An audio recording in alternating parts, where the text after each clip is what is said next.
Pusat Pelaporan dan Analisis Transaksi Keuangan (PPATK) memblokir rekening Ajun Komisaris Besar Polisi Akhirudin Hasibuan dan anaknya Aditya Hasibuan karena adanya indikasi tindak pidana pencucian uang (TPPU) dalam kekayaan dan bisnis yang selama ini dimiliki oleh AKBP Akhirudin. Rekeningnya menjadi sorotan dan terbongkar setelah kasus penganiayaan yang dilakukan oleh anaknya Aditya Hasibuan terhadap seorang mahasiswa bernama Ken Admiral. Sebelumnya, unit Tipiter Direktorat Reserse Kriminal Khusus Polda Sumatera Utara telah melakukan penggeledahan sebuah gudang di Jalan Karya Dalam, Guru Sinumba, Medan, yang diduga menjadi tempat penimbunan solar bersubsidi milik Akhirudin Hasibuan. Lantas, apa yang dimaksud pencucian uang dalam kasus ini? Apa saja temuan indikasi pencucian uang yang dilakukan AKBP Akhirudin Hasibuan? Tim TV One mengabarkan.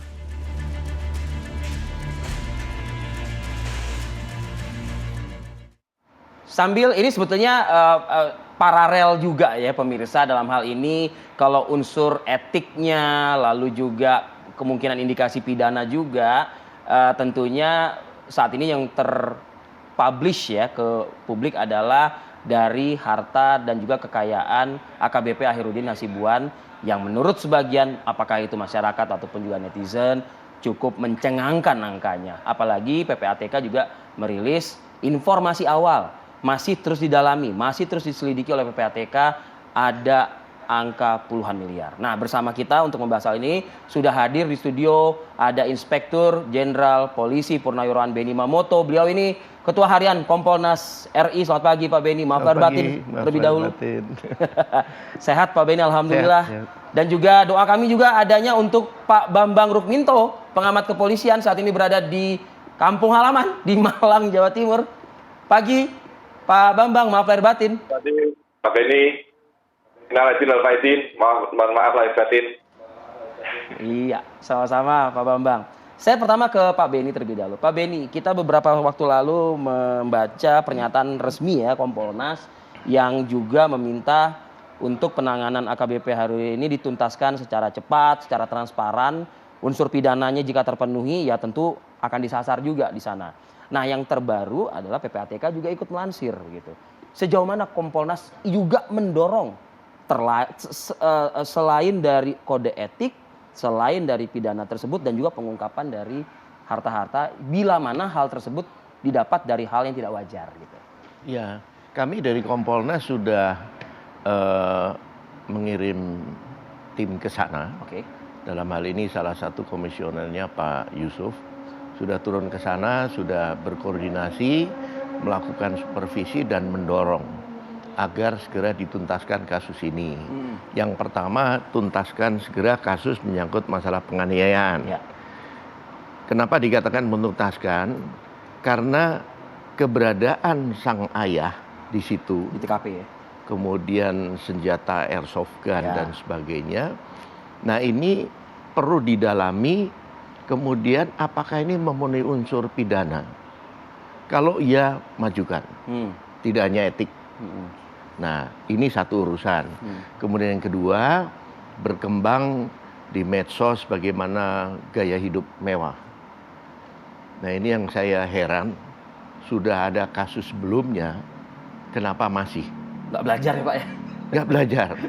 Dan ini saya akhirnya kalau boleh menganalisis, kasus-kasus seperti ini karena yang bersangkutan merasa kuat, merasa hebat, Ada power di sini. Ada power, kemudian ya hampir sama lah dengan kasus-kasus sebelumnya. Bertugas di Direktorat Narkoba ya Pak ya, Polda Sumatera Utara. Betul.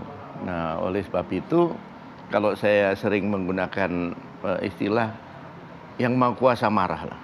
Oke. Dengan kondisi ini, sehingga harus terjadi akhirnya terungkap semuanya. Nah, dalam konteks ini kami juga mendukung untuk pengungkapan pertama tentunya bisnisnya, legal atau ilegal. Ketika itu legal, sumber pendanaan dari mana? Ya. Apakah kredit dari bank? Nanti akan dicek. Kalau tidak, tentunya ini nanti juga patut dapat diduga. Ini ada dari sumber-sumber lain. Ini bisa nanti dirunut. Ketika menjabat ini, kekayaan yang berkembang, rekening yang ada di bank dan sebagainya itu bisa nanti dipelajari. Inilah perlunya kerjasama dengan PPATK. Ya. Karena kami waktu di BNN dulu sangat intens Ya. koordinasi dengan PPATK ketika kami menemukan satu rekening bandar, kami minta dibuka. Nah, jejaringnya inilah yang kemudian kalau masuk ke aparat oknum itu terbaca. Ya. Iya. Oke, Pak Beni, sebetulnya kita juga pengen tahu Pak, karena tadi Pak Beni juga sudah menyampaikan juga begitu. Dari mana sih Pak sebetulnya Pak tugasnya di narkoba? Kok bisa ada, kalaupun benar ya Pak, kita tidak mendahului hukum tentunya, tapi yang jelas Ditreskrimsus Polda Sumatera Utara sudah mendatangi lokasi gudang BBM, ya kan? Lalu PPATK juga melansir banyak sekali transaksi mencurigakan, tidak pantas gitu. Karena kalau dilihat di LHKPN-nya kan hanya di bawah 500 juta yang dilaporkan. Nah, ini dari mana sumber-sumbernya, Pak? Biasanya. Begitu. Ya, tadi saya sampaikan tentunya perlu dipelajari apakah ada warisan. Ini bagaimana misalkan orang tuanya bisnis, kemudian memang sukses. Jadi ini kalau memang ya ada kaitan situ dengan mudah dibuktikan. Tetapi kalau tidak, ini tentunya bisa dilihat nanti aset ini dibeli kapan. Ketika itu jabatannya apa dan sebagainya. Di samping itu, misal Pak Beni, indikasi suap misalnya begitu. Sebagai catatan begini, untuk wilayah Sumatera Utara ya. Nah, ini nih. Tingkat peredaran narkoba sangat tinggi. Ya. Keterlibatan aparat sangat banyak. Kan kita kalau runut ke belakang ya. yang menggelapkan barang bukti, menjual barang bukti, kemudian yang suap dari bandar dan sebagainya. Ketika kami di BNN pun kami masuk ke lapas Tanjung Gusa Medan karena apa? Kendali dari lapas. Jaringan ini. Dan ada oknum aparat juga kan? Iya. Nah, oleh sebab itu menurut kami perlu pendalaman secara total dalam hal ini untuk nanti membuktikan bahwa kekayaannya itu dari sumber yang legal atau tidak. Kalau tidak, maka serta-merta nanti tentunya predikat crime-nya terungkap, kemudian nanti TPPU-nya terungkap. Kita menyayangkannya di saat semua ratusan ribu ya, saya yakin ratusan ribu mungkin semangat untuk memperbaiki citra kepolisian, tapi masih ada oknum-oknum yang justru malah memperlambat gitu ya, gerak cepat perbaikan citra kepolisian ini. Saya ingin ke Pak Bambang Rukminto. Pak Bambang, informasi dari Pak Beni tadi disebutkan kok ya nggak belajar-belajar dari petaka-petaka yang terjadi, rentetan kasus begitu ya, melibatkan oknum begitu Pak Bambang. Catatan Anda Pak Bambang, apabila memang kita kaitkan dengan LHKPN yang bersangkutan dan temuan PPATK. Silakan Pak Bambang. Ya, dalam kasus ini perkenankan saya mengapresiasi kerja Kompolnas gitu loh. Karena Pak Beni dan kawan-kawan ini segera menindaklanjuti dengan cepat, bahkan mendorong untuk segera melakukan PTDH pada yang bersangkutan.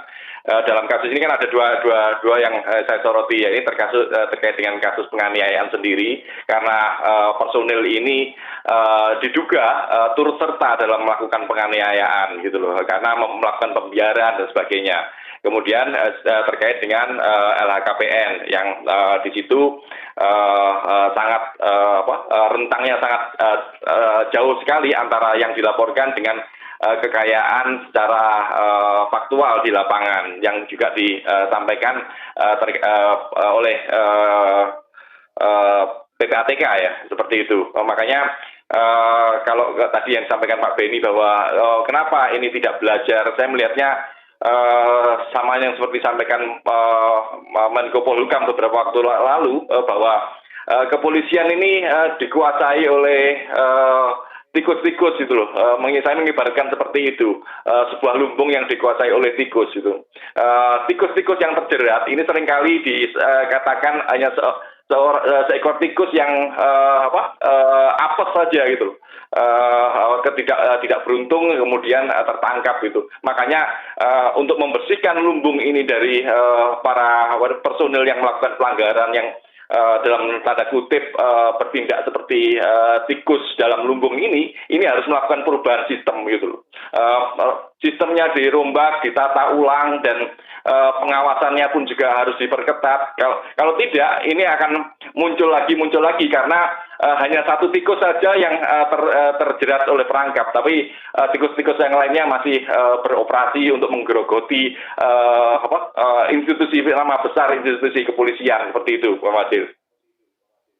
Pak Bambang, kalau tadi Anda menganalogikannya dengan tikus di lumbung begitu ya Pak Bambang. Menurut Pak Bambang, dengan potret kehidupan yang secara tidak langsung kita mengatakan dia ini flexing juga ya gitu ya mungkin ya di media sosial, dan juga ditambahkan data-data dari PPATK. Bermain sendirikah yang bersangkutan AKBP Ahirudin Hasibuan ini, atau jangan-jangan diketahui? Nah, atau jangan-jangan diketahui begitu. Ya, selama ini yang terjadi di kepolisian itu sudah ada peraturan Kapolri terkait dengan pengawasan melekat gitu.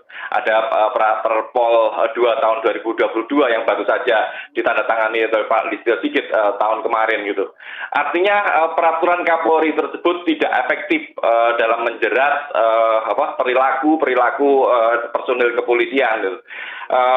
Terkait dengan flexing, terus gaya hidup hedon, ini sebenarnya sudah sering kali disampaikan Kapolri dan berulang-ulang terus gitu loh. Tidak hanya oleh Kapolri Pak Listio Sigit, tapi beberapa Kapolri juga menyampaikan hal demikian. Tetapi faktanya kan hal itu terus terjadi, dan seringkali klarifikasi yang disampaikan oleh mereka sama seperti klarifikasi yang disampaikan oleh Kasat Lantas Polres Malang yang awal hari juga disorot, misalnya ini karena pinjaman, ini karena warisan, ini karena hibah, dan hal-hal seperti itu tidak diusut tuntas gitu loh. Makanya kalau kemudian kemarin ada wacana untuk melahirkan undang-undang perampasan aset, ini juga harus diiringi dengan undang-undang pembuktian terbalik. Kalau itu tidak dilakukan, sanksi terkait dengan gaya hidup hedon itu hanya sekedar di permukaan saja, tidak menyentuh substansi masalah. Karena gaya hidup hedon ini bisa dikamuflase dengan alibi-alibi terkait dengan hibah, warisan atau pinjam orang, tetapi substansinya terkait dengan kekayaan secara faktual itu tidak tersentuh gitu. LHKPN saya